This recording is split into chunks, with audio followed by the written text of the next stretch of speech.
Kalau kita berbicara tentang konflik Israel dan Palestina, kita tuh nggak boleh bawa sentimen agama. Tidak boleh bawa Tidak sentimen boleh. agama. Kenapa? Sama sekali nggak boleh.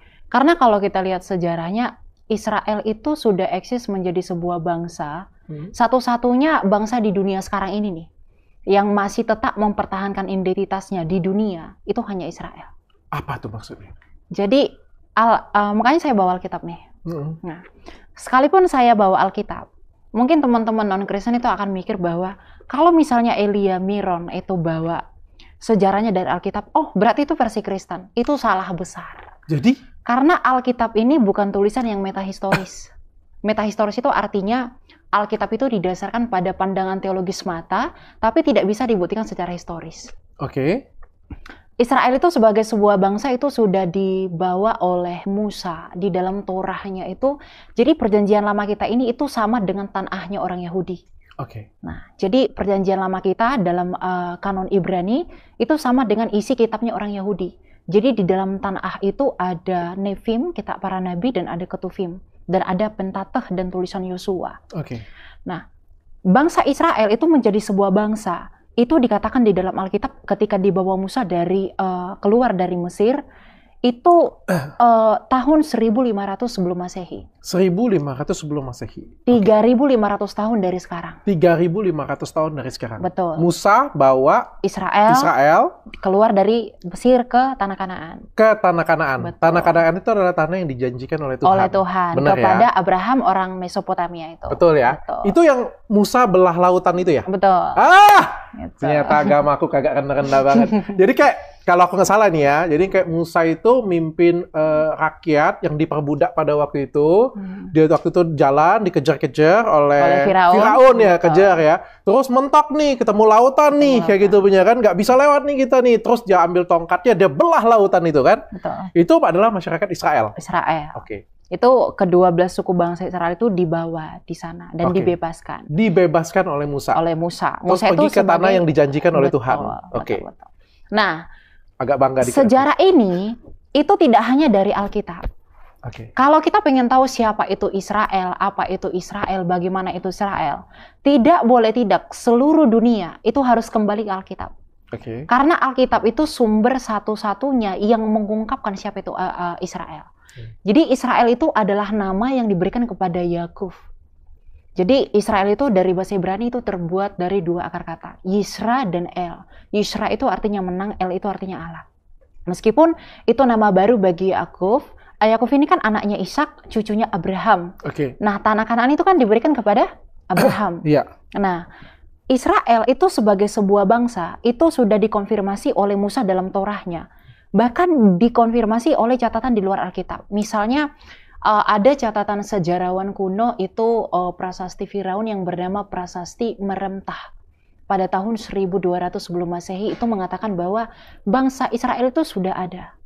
Bahkan bangsa Israel itu menjadi sebuah state, sebagai sebuah negara. Itu sudah eksis pada tahun 800 sebelum Masehi dalam prasasti Moab. Jadi kalau sekarang orang berperang tentang Israel Palestina, oh Israel itu tidak pernah eksis sebagai sebuah negara, oh kamu salah. Apalagi mengaitkan dengan agama.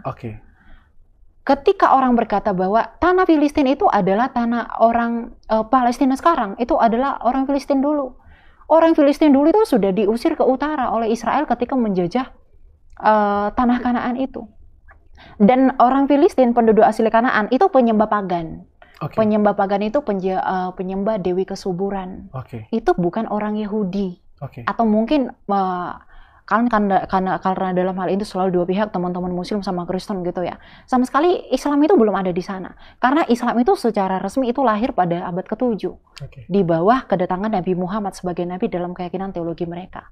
Nah, jadi kalau dikatakan Palestina sekarang itu adalah Filistin dulu, maka Filistin itu adalah penduduk asli tanah Kanaan. Wong mereka sudah punah di masa pemerintahan Raja Nebukadnezar kok. Mereka sudah tidak ada lagi gitu. Jadi jadi Filistin tidak sama dengan Palestina. Tidak sama sekali. Meskipun nama itu mungkin diambil salah satunya dari kata-kata Filistin serapannya. Serapannya. Translate bahasa Filistin itu kalau dalam King James Version Alkitab itu memang dituliskan Filistin. Ya, tapi dalam bahasa Indonesia disebut Palestina. Meskipun kemiripan aksara, tetapi tidak bermaksud kepada Filistin kuno, yaitu Goliat yang diceritakan, yang dikalahkan Daud. Gitu. Tidak ada hubungan sana. Tidak ada hubungan. Ada satu yang nyangkut di pikiran saya. Sorry ya kalau pertanyaan saya agak bodoh ya kali gitu. Ini kita berbicara dengan Alkitab ya. Betul. Alkitab ini artinya kitab suci agama Katolik dan Kristen ya. Katolik sama Protestan, jangan katakan Katolik sama Kristen, dokter. Nah, karena Katolik itu Kristen. Katolik dan Protestan. Betul. Ya. Yang lucunya itu adalah gini ya, Musa yang tadi diceritain tadi, saya mengingat ada di Alkitab saya kayak gitu punya ya. Tapi kok ternyata orang yang dibebasin tersebut adalah orang Yahudi. Berarti Yahudi, Katolik dan Protestan itu berbeda. Tidak. Maksudnya begini. Kristen itu kan akar dari arti Kristen itu kan sebutan bagi pengikut Kristus toh. Raja Mesias yang lahir di abad keempat itu. Nah, jadi orang-orang pada masa itu menyebut orang yang mengikuti Kristus, raja itu sebagai, kalau orang Ibrani menyebutnya sebagai Mesihim. Kalau orang Yunani itu menyebutnya Kristianos. Jadi Yesus adalah orang Yahudi karena dia dari Yehuda. Orang Yahudi dengan agama Yahudi itu sama nggak? Yehuda dengan Yahudi itu satu pemahaman yang sinonim secara antropologi. Karena kata Yahudi itu berasal dari Ibrani Yehudi, dari Yehuda. Karena kan setelah masa pembuangan ke Babel kan orang-orang itu sudah mulai acak-acakan. Ketika Raja Kores itu mengatakan bahwa oke, kamu boleh pulang ke tanahmu. Yang kemudian nanti mereka bangun bait suci kembali pada tahun 70 itu dihancurkan kembali oleh saya itu masih nggak nyampe. Kamu jelasinnya terlalu jelimet, otakku yang nggak nyampe atau apa? Yesus itu adalah orang Yahudi. Yesus orang Yahudi karena dia adalah keturunan Yehuda secara khusus. Makanya di dalam berarti kita juga adalah orang Yahudi? Tidak. Ya, dokter suku dari mana? Chinese sih. Chinese. Ya, Chinese itu kan bukan keturunan Sem. Itu keturunan Yafet. Jadi kan dari Nuh. Nah, kembali lagi ke Alkitab. Dari Nuh, itu ada 3 anak. Ada Sem, ada Ham, ada Yafet. Kalau kita lihat di Kejadian 10, orang Kanaan ini disebut sebagai apa? Orang Kalushim, anak Misraim, anak Ham. Jadi orang-orang Mesir ke sana itu adalah anak-anak Ham. Sedangkan orang Abraham itu namanya itu nama Semitik. Sedangkan kita ini orang Asia ini orang-orang Yafet. Dari Yafet. Saya ketawa bukan ngetawain kamu ya, saya ngetawain diri saya sendiri boleh ya. Ini cuma aku aja atau kalian juga sih sebenarnya? Kalian juga nggak nyampe, kuantitas otak kita sama. Tapi Yesus itu adalah orang Yahudi. Yesus orang dan Yahudi. Orang Yahudi dan agama Yahudi itu berbeda. Keagamaan Yahudi itu bukan Yahudi, namanya Yudaisme. Betul. Dan itu berbeda ya? Berbeda. Jadi orang Yahudi, bangsa Yahudi dengan keagamaan Yudaisme itu berbeda. Orang bangsa Yahudi itu memiliki agama disebut Yudaisme. Jadi kita harus bedakan. Tidak semua orang dong? Tidak semua, karena ada yang proselyte. Jadi kayak orang Chinese, ada yang Konghucu, ada yang Buddha, ada yang Katolik, ada yang Muslim gitu ya. Jadi orang Yahudi ini ada yang Judaism, ada yang Kristen Katolik, ada juga yang Muslim, yang ada lain sebagainya. Benar ya kayak gitu ya? Itu dulu sih yang aku belum nyampe sebenarnya. Terus lanjut. Ya, jadi orang Yahudi itu kan sebagai sebuah identitas kebangsaan mereka. Ya. Karena suku bangsa. Jadi kita harus bisa bedakan keisraelan, keyahudian, dan keibranian. Karena Ibrani, Israel, Yahudi sebenarnya itu merujuk kepada keturunan Abraham secara keseluruhan. Tapi ya Abraham itu kan mulai dari Abraham, Israel itu kan mulai dari cucunya Abraham. Yahudi itu mulai dari cicitnya. Nah, karena anaknya si Yisrael tadi, yang artinya Allah menang itu ada 12 yang menjadi 12 cikal bakal suku bangsa Israel yang dibebaskan Musa itu. Dan salah satunya adalah Yehuda. Gitu. Jadi Musa waktu belah lautan, pergilah ke tanah Kanaan. Pergi. Ya kan mereka menuju Kanaan toh. Pergi ke tanah Kanaan. Tanah Kanaan itu adalah Yerusalem yang sekarang kan? Iya, semua melingkup Israel itu kan. Terus kenapa masalahnya ada cerita katanya tidak mau pergi ke sana masyarakatnya? Siapa tuh?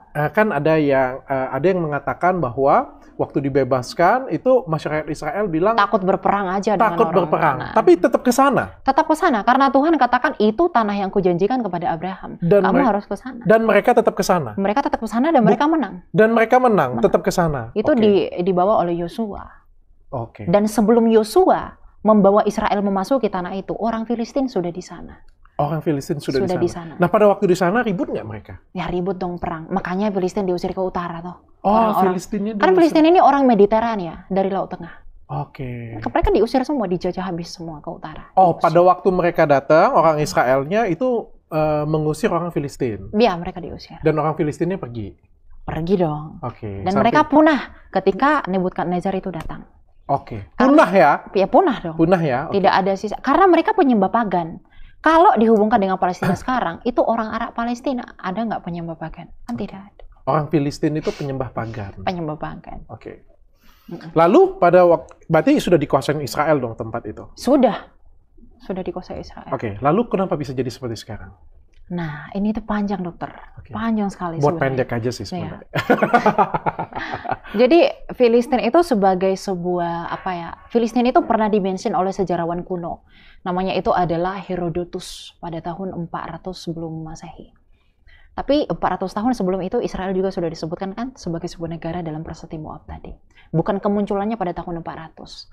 Nah, ketika Filistin itu sudah dikalahkan, kemudian itu dilanjutkan kepada pembuangan ke Babel, kemudian Israel itu wilayah itu dikuasai oleh dinasti Makabe. Nah, kemudian ketika dikuasai dinasti Makabe, kemudian berlanjut ke penjajahan Roma. Oke. Lahirlah Raja Mesias, yaitu Kristus pada tahun 4 sebelum Masehi. Oke. Nah, dia disebut sebagai Yeshua Han-Nusri Umelech HaYehudim. Yesus Kristus. Yesus orang Nazaret, Raja orang Yahudi. Oke, berarti itu kejadiannya setelah Israel itu sudah dikuasai oleh orang Yahudi ya berarti ya? Israel itu sudah dijajah orang Roma. Orang Roma. Ya. Tapi orang Yahudinya sudah ada di Israel, terus dijajah oleh orang Roma, terus Yesus Kristus lahir di situ. Betul. Okay. Wong Yahudi sejak masuknya Yosua bawa Israel kan Yahudi di situ kan ada Yehuda. Oke. Dan itu tidak ada pada waktu itu tidak ada namanya Palestina dan yang sebagainya. Palestina itu nanti munculnya. Baru nanti munculnya. Nanti. Okay. Jadi kita bicara ketika Kristus Raja Mesias itu lahir. Dia lahir di Migdal Eder ya, di Bethlehem. Nah, kemudian dia mati tersalibkan pada abad pertama. Itu gereja pengikut Kristus itu terbagi jadi dua. Nah, ada pusat gereja itu di Antioquia. Nah, di Alkitab kan dikatakan bahwa di Antioquia lah pertama kali disebutkan Kristen. Nah, Kristen itu mengikut kepada orang-orang pengikut Kristus tadi yang disebut Mesihiyim sama orang Ibrani. Tetapi di gereja Yerusalem itu dipimpin oleh Rasul Yakobus, saudara Kristus. Nah, ini adalah orang-orang Yahudi yang berdarah Yahudi. Tapi yang di Antioquia itu yang berdarah non-Yahudi. Tetapi tidak masalah mereka hidup berdampingan. Kenapa? Karena bagi orang Yahudi, meskipun Torah 613 Misfot itu tidak berlaku bagi orang yang non-Yahudi tadi, tapi berlaku 7 hukum Nuh. Nah, 7 hukum itu berlaku bagi mereka dan hidupnya aman-aman saja. Oke. Tapi di dalam Israel itu sendiri, semangat orang Israel itu ada disebut kelompok Zelot. Kelompok Zelot ini kalau sekarang itu bisa disebut mirip dengan kelompok Zionisme. Oke. Kelompok Zelot ini adalah bagian Farisi. Orang-orang Farisi, bahkan murid Yesus ada bagian Zelot juga. Yang memiliki rasa patriotisme dan nasionalisme kepada bangsa Israel yang dahulu yang sedang dijajah Romawi sekarang. Bukan agama. Jadi bukan agama. Motif orang-orang Zelot ini mau mempertahankan tanah mereka. Itu karena semangat mereka. Bahwa tanah ini memang bagi kami. Nah, orang-orang Zelot ini kemudian melakukan pemberontakan kepada Romawi pada saat itu. Dan mereka tidak berhasil. Pada abad pertama, kemudian pada pertengahan abad kedua. Bahkan seorang Rabi Akiba itu menganggap bahwa ada seorang Yahudi bernama Simon Bar Kokhba itu dianggap sebagai Mesias. Karena selama 3 tahun mereka berjaya melawan Romawi. Tapi kemudian pada tahun 130-an itu dikalahkan kembali oleh Kaisar Adrianus. Okay. Nama Palestina itu dimulai dari si orang ini nih. Sebelum sampai di situ, saya bikin rekapan dulu supaya kalian tidak keriting ya. Jadi pada waktu itu, masyarakat Israel tuh waktu jadi budak. Jadi budak diselamatkan oleh Musa. Betul. Dikejar oleh Firaun, lalu Musanya membelah lautan untuk membebaskan masyarakat Israel. Betul. Pindahlah ke tanah Kanaan, tanah yang dijanjikan oleh Tuhan tadi. Mengusir orang Filistin. Orang Filistinnya punah, Israel hidup di situ, ya damai sejahtera, lalu Romawi datang untuk menjajah mereka. Nah, pada saat itu, abad keberapa Tuhan Yesus lahir? Abad keempat sebelum Abad keempat sebelum Masehi, Tuhan Yesus Kristus lahir di situ. Betul. Dan pada saat itu tidak ada yang namanya Palestina, Filistinnya sudah punah pada waktu itu. Betul. Di dalam situ ada banyak suku-suku, salah satunya adalah suku Farisi tadi. Farisi itu bukan suku. Bukan suku ya, orang Jadi Farisi. Farisi itu bagian dari Keyahudian. Jadi ada Farisi, ada Saduki. Nah, Saduki ini sudah musnah berbarengan dengan hancurnya bait suci pada tahun 70 oleh Jenderal Titus. Oke, jangan maju mundur, pusing. Nah, saya aja sudah pusing sekarang. Jadi itu udah hilang. Jadi ada kayak kaum yang Zionis gitu, yang Zelot namanya, yang ingin memperjuangkan Israel tadi ya. Oke, sampai di sini ya, saya paham ya. Oke, kita lanjutkan. Lalu kenapa ini bisa jadi kemana-mana ini? Berarti kan ini kan sudah tanah yang dijanjikan Tuhan, sudah ditempati oleh orang Israel sendiri, dan kenapa sekarang jadi sengketa? Ya itu tadi, semangat itu tadi.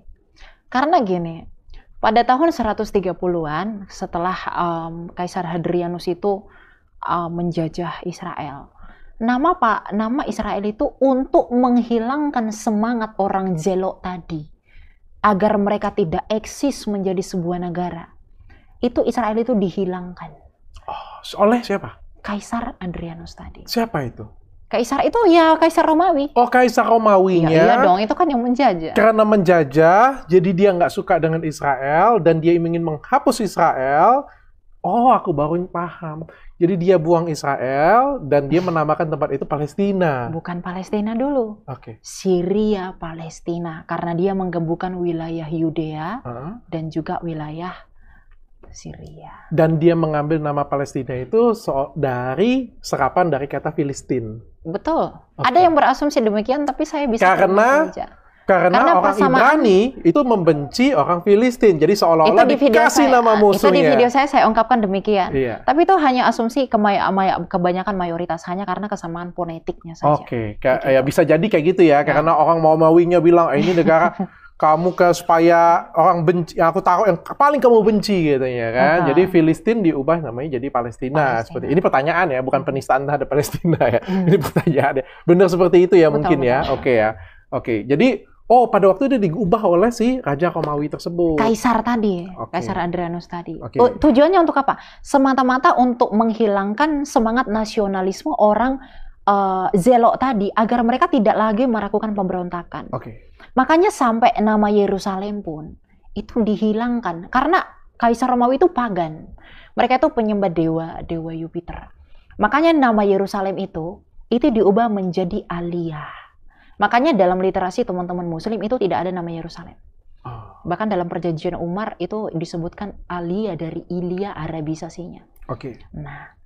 Nah, Yerusalem ini itu diubah menjadi Aliyah, itu dipersembahkan kepada Alia Capitolina, yaitu dewa Jupiter tadi. Nah, sejak saat itu orang Israel itu melakukan perenungan sampai kepada abad pertengahan. Bagaimana caranya kami ini mau kembali ke tanah kami gitu. Emang dia ada di mana pada waktu itu? Ya sejak saat itu, sejak tahun 70 kan sudah berdiaspora. Oh, jadi udah dihilangkan, musnah juga ya, karena dijajah habis-habisan, hilang ya kayak gitu. Oh, makanya tersebar di beberapa negara. Makanya seluruh orang Yahudi di dunia itu punya suatu frasa dalam Ibrani yang terkenal seperti ini bunyinya. Leshana haba'ah bi Yerusalem. Oke, kayak gimana cara membedakan orang Yahudi atau bukan? Kalau orang Chinese kan kelihatan tuh, ya matanya sipit, kulitnya putih, kayak gitu punya, iya kan, kayak gitu kan. Kalau orang India kan kita juga bisa lihat tuh, orang Arab kan bisa lihat juga tuh, bisa dibedain kayak gitu. Orang Yahudi itu kayak gimana ya? Seharusnya saya bertanya ke dokter sih. Nah, kok tanya kan gue? Saya di Alkitab tuh mereka itu tidak digambarkan ciri fisiknya seperti apa. Oh, nggak ada. Nggak ada. Tapi ya yang kita lihat sekarang itu kan genealogi bangsa-bangsa yang memang dituturkan Alkitab itu dari Sem, dari Ham, dari Yafet itu kelihatan di daerah-daerah yang disebutkan Alkitab, mulai dari Kejadian. Sejujurnya ya, yang dari dulu ya, sebelum konflik ini ada dan jadi tambah puyeng ya, aku tuh berpikir orang Yahudi itu adalah orang yang percaya dengan Kristus, orang Amerika, orang Eropa, kayak gitu. Ada orang Yahudi yang percaya Yesus. Tadi kan saya sudah sebutkan, orang Yahudi yang percaya Kristus itu di bawah pimpinan gereja Yerusalem, di bawah pimpinan Rasul Yakobus, saudara Kristus. Murid-murid Yesus saja orang Yahudi, Pak. Orang Yahudi berarti dengan Yudaisme itu berbeda kan? Berbeda. Oke, orang Yahudi ini nanti dibagi dua lagi nih secara agamanya. Satu yang percaya dengan Yesus, satu yang Katolik, satu yang menolak dengan Yesus. Namanya Yudaism tadi. Iya, betul. Oke. Tadi kan ada ungkapan yang disebut dengan Leshana Haba'ah bi Yerusalem. Itu artinya tahun depan di Yerusalem. Nah, semangat ini yang sampai sekarang diwarisi oleh orang Yahudi. Karena mereka dalam pemikiran kerangka teologis mereka dan jejak historis yang tidak metahistoris itu, Kanaan yang di mana Yerusalem Timur tidak metahistoris itu maksudnya apa? Metahistoris itu tidak bisa dibuktikan secara sejarah. Oke, ini bisa dibuktikan atau tidak? Ya, semua bisa dibuktikan. Sangat bisa dibuktikan. Mereka sangat bisa membuktikan bahwa itu tanah mereka. Tanah itu mereka mulanya gitu. Oke. Karena ya Filistin tadi kan sudah punah, Pak. Iya. Dan mereka yang berhak sekarang atas tanah itu ketika Yosua memasuki tanah itu. Ya, artinya mereka dijajah oleh Romawi dan mereka mengambil tanah mereka sekarang. Intinya seperti itu kan? Iya, oke. Nah, jadi Zionisme sekarang itu seperti mewarisi, membangkitkan kembali semangat Zelot itu. Bahwa Leshana Haba'ah bi Yerusalem itu harus kami tegakkan sebagai sebuah ungkapan yang terkenal bahwa kami harus kembali ke Yerusalem. Makanya orang Israel atau orang Yahudi yang berdiaspora itu selalu rindu untuk kembali ke Yerusalem. Karena dalam semangat mereka, Yerusalem itu segala-galanya, Sion itu segala-galanya bagi orang Israel. Kita nggak boleh bohongin itu. Makanya sampai sekarang orang Yerusalem itu kita sebutnya tembok barat ya, yang ada orang meratap itu. Kalau orang-orang Indonesia itu bilangnya tembok ratapan, sebenarnya itu bukan tembok ratapan. Itu namanya Hakatul Ma'ravi, yaitu tembok barat. Karena itu bagian barat. Oke, berarti itu adalah rasa cinta mereka. Cinta mereka. Dan mereka pengen kembali ke tempat itu. Dan ideologis mereka lah ya, kurang lebih seperti itu ya. Oke. Kebangsaan. Kebangsaan ya. Jadi tidak ada agama-agamaan. Oke. Gitu. Oke, jadi saya paham nih. Karena ada orang Israel yang menolak eksistensi negara Israel. Namanya itu Natura Karta. Mereka menolak negara Israel sekarang. Jadi dalam Israel itu pun banyak sekte-sektenya yang saling berkonflik internal di antara mereka. Tapi yang memang yang kelihatan sekarang kan ya Zionis itu. Oke. Gitu. Oke. Dan Zionis itu akhirnya mencoba mengembalikan tanah mereka lagi dengan cara menyerang Palestina. Oh, jangan dikatakan menyerang dong. Jadi? Itu tidak adil. Karena serangan pertama baru-baru nih. Serangan pertama itu diluncurkan siapa? Hamas kan. Tanggal 7 Oktober itu sahabat Yahudi. Mereka itu meluncurkan serangan ke Israel. Itu ketika orang Yahudi di hari Sabat tidak bisa melakukan apapun. Tidak bisa bekerja. Itu di hari Sabat. Itu tidak adil menurut hukum perang. Itu tidak adil. Oke. Dan itu tidak etis dong. Menyerang orang Yahudi ketika mereka tidak bisa melakukan apapun. Di Hamas itu tidak. Itu hari Minggu ya? Itu hari Sabat. Sabat Yahudi dengan sabat kita beda. Oh, sabat kita beda ya? Sabat kita hari Minggu kan? Benar kan? Kalau sabat Yahudi hari apa? Sabtu. Hari Sabtu. Mereka libur hari Sabtu. Oh, itu sabat mereka hari Sabtu. Dan mereka diserang pada waktu hari Sabat. Pada waktu semuanya lagi libur nih. Nggak boleh bekerja. Nggak boleh bekerja. Ya, sebagai informasi dengan kalian semuanya, di negara Eropa, kalau di saya juga, kita diajarkan di gereja, itu namanya ada hari Sabat. Hari Sabat itu adalah hari Minggu. Hari untuk Tuhan. Benar ya? Kalau aku koreksi saya kalau saya salah ya. Gitu. Ya, hari untuk Tuhan, berhenti merenung untuk Tuhan kalau di Katolik ya. Jadi itu adalah waktunya kita ke Bait Allah, ke gereja, berdoa dengan Tuhan, berkumpul dengan keluarga kayak gitu ya. Itu adalah hari Sabat. Kalau di luar negeri, di Amerika dan di Eropa, itu semua hari Minggu semua tutup. Jadi kalau kalian yang pernah ke luar negeri, jalan-jalan ke Eropa, hari Minggunya itu sudah sepi banget. Nggak ada toko, semua tutup. Kalian jangan nyari LV, jangan nyari Gucci, tutup semuanya. Kalian nanya lagi kan, Dok, emang itu nggak cari duit apa hari Minggu? Kan lagi libur, harusnya kita buka. Beda dengan mall di Indonesia yang hari Minggu rame ya. Kalau di sana, apapun yang terjadi, Minggu harus tutup. Karena itu adalah hari Sabat, harinya Tuhan. Perhentian ya. Ya. Kalau di Israel, hari Sabatnya hari Sabtu. Sabtu. Oke. Karena mayoritas kan Yudaism. Oke. Dan mereka lagi liburan semuanya, lagi nggak begitu siap-siap di rudal. Jangan dibayangin mereka lagi liburan ke sana kemari. Mereka nggak boleh melakukan. Pokoknya mereka tidak bisa melakukan pekerjaan apapun. Pada tanggal itu, kemudian Hamas meluncurkan rudal mereka. Baru kemudian serangan-serangan balasan itu diberikan oleh Israel. Oke, sampai di situ saya mundur ke belakang. Tapi yang terjadinya kan adalah Israel ini selama 100 tahun dari tahun 1917 sampai dengan 1990 ya biar sok sejarawan gitu kan. Israel kan menyerang Palestina duluan nih. Ya kan, membombardir Palestina sehingga dari tempat Israel itu sekecil ini ya menjadi besar banget. Besar banget. Iya. Ya itu juga kesalahan sejarah lah. Iya. Deklarasi Balfour itu 1917. Jadi ketika deklarasi Balfour itu dikeluarkan, kan pada saat itu Inggris dengan Jerman itu berperang toh. Nah, ketika Inggris dan Jerman itu berperang, Inggris ini itu dibantu Yahudi dan Palestina, Israel dan Palestina. Nah, tapi kemudian orang Inggris ini memberikan hak tanah itu kepada orang Israel, tapi tidak dengan orang Palestina. Makanya orang-orang Arab Palestina itu marah. Kok kami juga ikut, tapi kenapa ke orang Israel aja diberikan tanah gitu? Dan itu melakukan banyak penolakan. Mengenai pertambahan tanah, itu dari akibat efek serangan yang diberikan kepada Israel ketika Israel itu telah mendeklarasikan kemerdekaannya pada tahun 1948. Nah, tahun 1947 Liga Bangsa-Bangsa itu mengeluarkan suatu suatu frasa namanya Corpus Separatum. Karena konflik tadi, jadi Yerusalem Timur itu selalu kan diperebut-rebutkan tuh. Nah, di dalam Corpus Separatum itu disepakati bahwa tanah ini di Yerusalem Timur yang selalu diperebutkan ini, ya udahlah nggak usah di Palestina, nggak usah di Israel, tapi tetap menjadi situs kota suci 3 besar Abrahamik, yaitu Yahudi, Kristen, dan Islam. Oke. Tetapi hal itu juga memperoleh penolakan karena orang Palestina nggak boleh, itu harus bagi kami.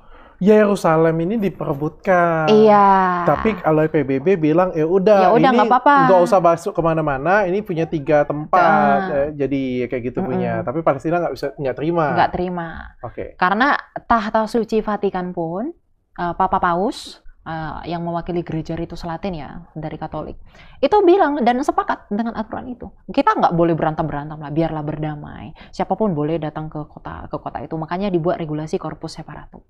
Pada tahun 48, Israel mencuri start untuk apa?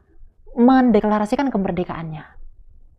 Tapi 1 hari setelah pendeklarasian itu, Suriah, Lebanon, Irak, Saudi Arabia menempur Israel. Digempur. Setelah itu digempur, Israel menang. Dan wilayah mereka tadi dari rencana pemisahan PBB tadi, itu karena perang itu bertambah 50%. Lebih. Karena mereka diserang. Kok gimana ceritanya mereka diserang kok bisa nambah jumlahnya? Ya, karena kan dalam perang itu ketika mereka itu diserang untuk tidak mengakui eksistensi Israel, maka Israel ini melawan balik, maka tanah itu dikuasai sama mereka. Jadi perang itu datang lagi loh gitu. Oke. Jadi walaupun mereka merdeka, mereka tetap melakukan perang gitu ya? Iya, karena kan mereka diserang duluan. Betul. Karena kan PBB dulu itu Liga Bangsa-Bangsa kan sudah melakukan pemisahan. Ini bagi lo, ini bagi lo gitu. Tapi kan kalau Israel sudah mendeklarasikan, ya sudah.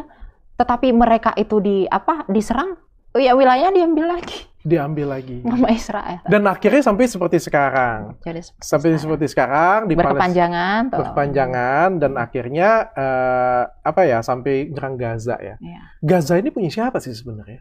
Gaza itu kan di daerah Palestina Selatan ya. Itu Palestina. Memang Palestina yang sekarang. Tapi Palestina itu belum menjadi sebuah negara saat itu. Jadi kalau orang Indonesia tuh kan saya pernah ada tonton orang tuh di TV. Ini ada koin dari tahun 1927.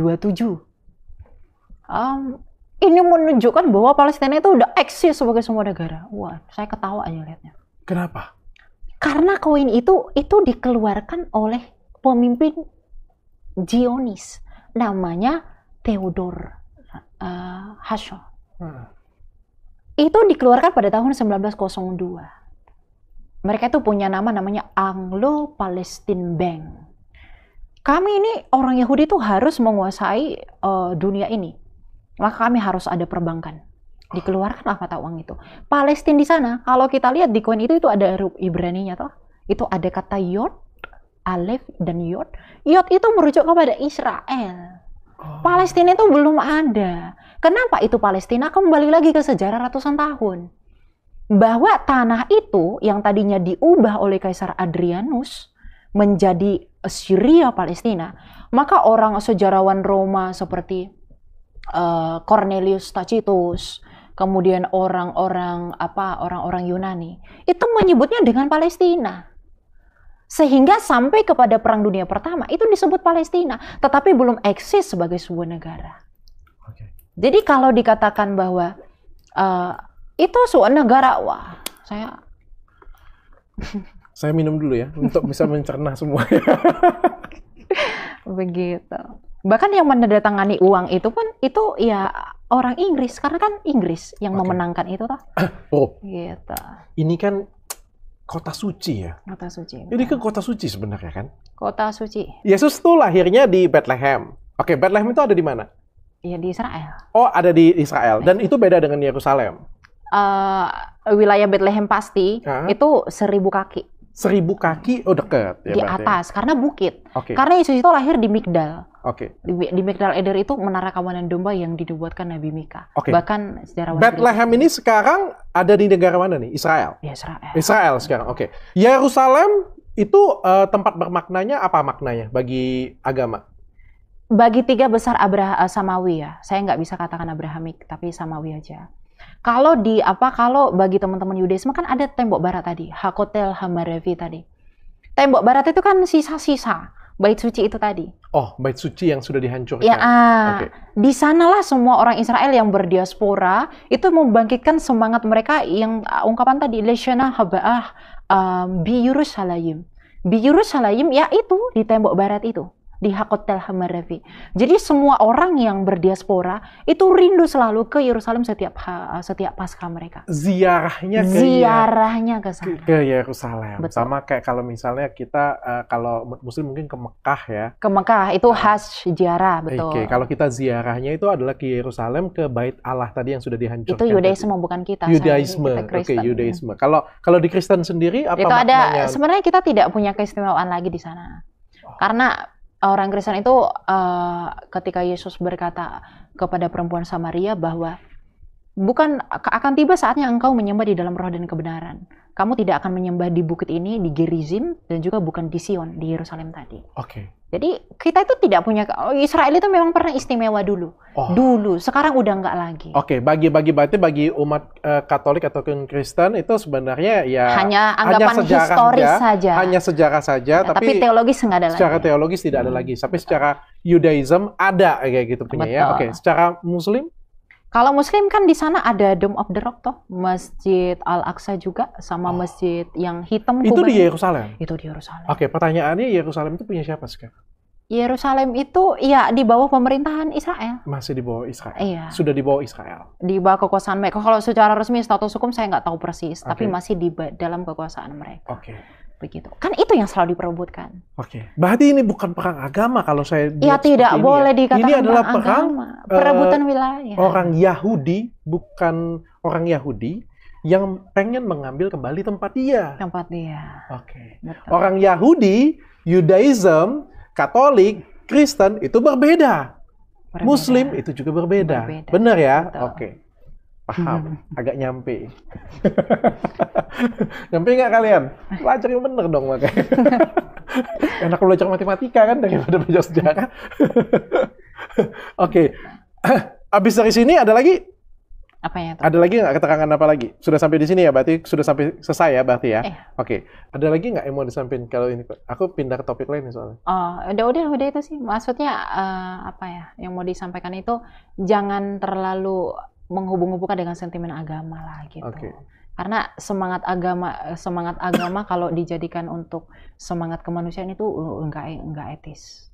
Oke. Itu tidak etis. Oke, agak berat obrolan. Karena sejarahnya kita sudah tahu persis tadi. Filistin itu bukan Palestina sekarang. Palestina itu kehadiran Israel sebagai sebuah negara itu ketika Palestina belum menjadi sebuah negara. Semangat itulah yang dipadukan di dalam semangat Zionisme untuk Leshan Ahba'ah bi Yerusalem tadi. Oke, aku boleh nggak tanya langsung? Boleh. To the point dan langsung cool. Boleh. Ya, saya terbuka. Kamu tim Israel atau tim Palestina? Saya tidak tim manapun. Saya harus katakan ini. Tapi bagaimanapun secara pribadi, saya harus ungkapkan ke teman-teman. Israel itu, kekristenan itu nggak boleh lepas dari Israel. Kekristenan tidak boleh lepas dari Israel? Tidak boleh. Kalau kita mau belajar tentang Yesus Kristus, Raja Mesias, kita harus tahu keyahudian, harus tahu Israel. Karena Yesus berkata apa? Sebab keselamatan datang dari bangsa Yahudi. Dan dialah keselamatan itu. Karena saya sebagai seorang apologet ya, itu pemaknaan dan perenungan saya dan penghayatan iman saya kepada Israel yang ada sekarang. Mau perang terjadi, mau bla bla bla, saya hanya peduli kepada kemanusiaannya. Di Palestina, itu ada gereja yang kena serak, gereja ortodoks. Gereja ortodoks itu gereja tua, gereja kuno, ritus purba. Itu kena bom sama Israel. Rakyat sipilnya juga banyak yang mati. Kita prihatin waktu itu. Bahkan Papa Paus, mewakili gereja ritus barat, itu prihatin dengan mereka. Di Israel juga seperti itu. Orang-orang yang kerja datang ke sana itu nggak tahu apa-apa, terus tiba-tiba dibom sama Hamas. Itu mati semua. Okay. Jadi, gini loh, Kristen itu tidak ada keuntungannya membela Israel. Tidak ada keuntungannya membela Palestina. Kita berdiri di tengah dan netral. Bahwa resolusi yang kita lahirkan itu adalah perdamaian bagaimanapun caranya. Okay. Karena dalam pandangan semangat teologi kita tidak memandang Israel itu sebagai sebuah bangsa yang punya pengaruh lagi bagi pandangan teologi kekristenan. Itu hanya istimewa secara sejarah. Tapi Alkitab memang menyatakan bahwa pada akhirnya nanti Israel itu akan dipulihkan. Okay. Bagaimanapun Israel itu akan dipulihkan dalam artian begini, akan dimenangkan. Oke, brother, ini aku ngomong kayak gini ya. Ini kan tempat suci semua ya, baik Bethlehem, Yerusalem, ya bagaimanapun juga ada nilai historicalnya kayak gitu ya, secara agama. Tapi kok berkonflik terus? Bukan... Itu sudah ada. Kalau kita berbicara dari mana dulu nih? Dari aspek apa dulu nih? Kalau dari sejarah, secara sosial politik saya tidak bisa jelaskan itu. Tapi kalau secara teologis itu semua sudah ada. Bahwa ya itu akan berkonflik seperti itu. Oh memang? Pasti.